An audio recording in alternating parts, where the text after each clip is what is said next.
Hello बच्चों, कैसे हैं आप। मैं आपकी टीचर सुमन शर्मा एक बार फिर से अपने चैनल पर आप सभी का स्वागत करती हूँ। तो बच्चों, आज हम आपको समझाने वाले हैं सर्वनाम की परिभाषा और उसके भेद।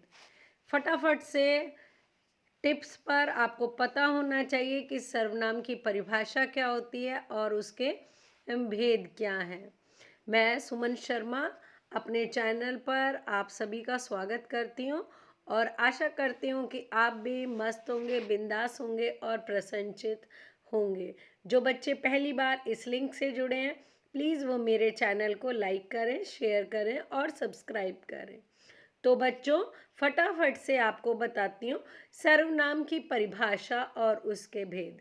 देखिए, सर्वनाम जो है वो संज्ञा का दोस्त है, बेस्ट फ्रेंड है।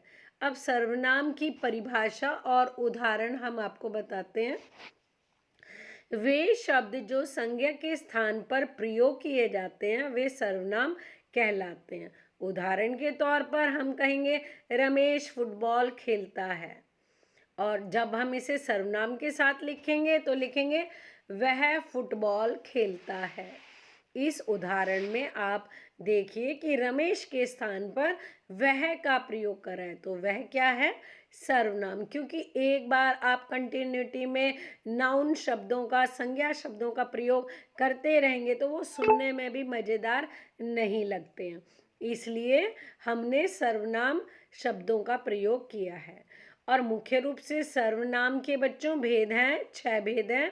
पुरुषवाचक सर्वनाम, निश्चयवाचक सर्वनाम, अनिश्चयवाचक सर्वनाम, संबंधवाचक सर्वनाम, प्रश्नवाचक सर्वनाम, निजवाचक सर्वनाम, पुरुषवाचक सर्वनाम।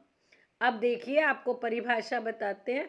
वे सर्वनाम जिनका प्रयोग बोलने वाले, सुनने वाले या अन्य व्यक्ति के लिए किया जाता है उन्हें क्या कहते हैं, पुरुषवाचक सर्वनाम कहते हैं। ये तीन प्रकार के होते हैं। उत्तम पुरुष, मध्यम पुरुष, अन्य पुरुष। उत्तम पुरुष बोलने वाला व्यक्ति, जैसे मैं बोल रहे हूँ।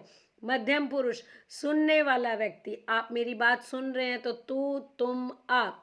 अन्य पुरुष जिसके बारे में मैं आपको बता रही हूँ, किसी अन्य के बारे में, वह और वे। दूसरा है निश्चयवाचक सर्वनाम। वे सर्वनाम जो किसी व्यक्ति या वस्तु का निश्चित बोध कराते हैं। उदाहरण है, यह मेरी किताब है, वह सुरेश का घर है, यानी निश्चित तौर पर किसी और का नहीं है, इसका घर है। अगला है अनिश्चयवाचक सर्वनाम। जिन सर्वनाम शब्दों से किसी निश्चित व्यक्ति या वस्तु का बोध नहीं होता उन्हें हम अनिश्चयवाचक सर्वनाम कहते हैं।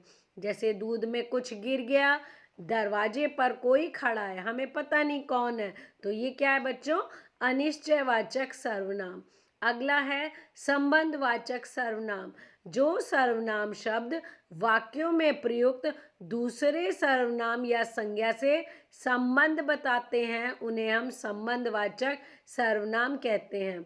जैसे जो परिश्रम करेगा सो सफल होगा, जैसी करनी वैसी भरनी। अगला है प्रश्नवाचक सर्वनाम। जिन सर्वनाम शब्दों का प्रयोग प्रश्न पूछने के लिए किया जाता है उन्हें प्रश्नवाचक सर्वनाम कहते हैं। जैसे बाहर कौन खड़ा है, तुम क्या खाओगे, तुम क्या कर रहे हो, ये सारे प्रश्नवाचक सर्वनाम है। अगला है लास्ट निजवाचक सर्वनाम। जो सर्वनाम कर्ता द्वारा स्वयं के लिए प्रयोग किए जाते हैं, यानी जो काम स्वयं अपने आप से करे जाएंगे उन्हें कहेंगे निजवाचक सर्वनाम। मैं अपना काम स्वयं करूँगा, वह अपने आप चला जाएगा। यहाँ पर स्वयं, अपने आप, ये क्या है, निजवाचक सर्वनाम है बच्चों। आखिर में सर्वनाम संज्ञा के स्थान पर प्रयोग किए जाने वाले शब्द हैं और इसके मुख्य रूप से 6 भेद हैं।